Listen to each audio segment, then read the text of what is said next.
మరో breaking news చూస్తున్నాం. Andhra Pradesh deputy CM Pawan Kalyan మాట నిలబెట్టుకున్నారు. తెలంగాణ వరద బాధితుల కోసం ప్రకటించిన ₹1,00,00,000 విరాళాన్ని సీఎం రేవంత్ రెడ్డికి అందించారు. ఆయన ఈ రోజు జూబ్లీ హిల్స్ లోని సీఎం రేవంత్ రెడ్డి ఇంటికి వెళ్లిన పవన్ ఆయనకు ₹1,00,00,000 చెక్కును అందించారు. అనంతరం ఇద్దరు కూడా తాజా రాజకీయ పరిస్థితులపై చర్చించారు.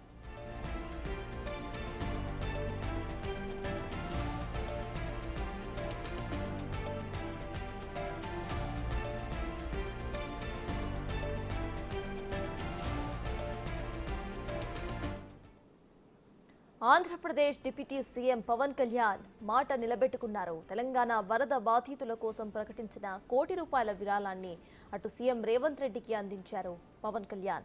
ఈ రోజు జూబ్లీ హిల్స్ లోని సీఎం రేవంత్ రెడ్డి ఇంటికి వెళ్లిన పవన్ ఆయనకు ₹1,00,00,000 చెక్కును అందించారు. ఆ తర్వాత ఇద్దరు కూడా కలిసి తాజా రాజకీయ పరిస్థితులపై చర్చించారు.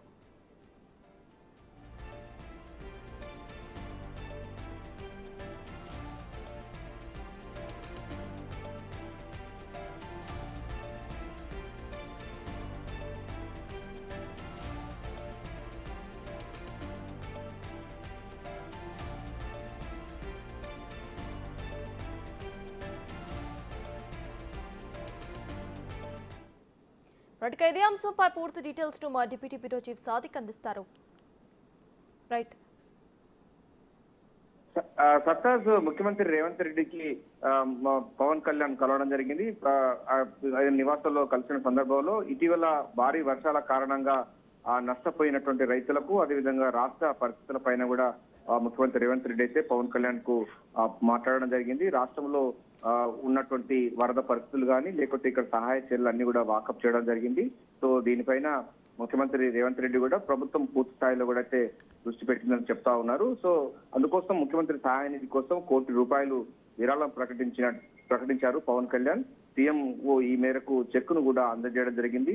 సో ఇప్పటికే ఆంధ్రప్రదేశ్ లో కూడా పూర్తి స్థాయిలో కూడా ఇదే వరద పరిస్థితుల నేపథ్యంలో అక్కడ సహాయక చర్యలు ఎట్లా జరుగుతుంది, తెలంగాణలో ఎట్లా జరుగుతా ఉంది, తెలుగు రాష్ట్రాలకు సంబంధించిన ప్రజలకు ఈ ఇటీవల కురిసినటువంటి వర్షాలు తీవ్రమైన ప్రభావం చూపిందని కూడా ఇద్దరి మధ్యలో చర్చ కొనసాగింది. సో కేంద్రం నుంచి కూడా నిధులు రావాలని కూడా ఇరువురు కూడా అభిప్రాయపడడం జరిగింది.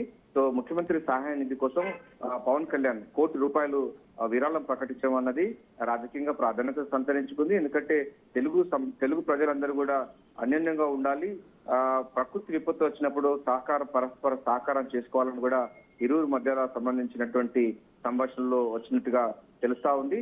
సో ముఖ్యమంత్రి సహాయ నిధికి ఏపీ డిప్యూటీ సీఎం గా ఉన్నటువంటి పవన్ కళ్యాణ్ ₹1,00,00,000 విరాళం ప్రకటించడం జరిగింది.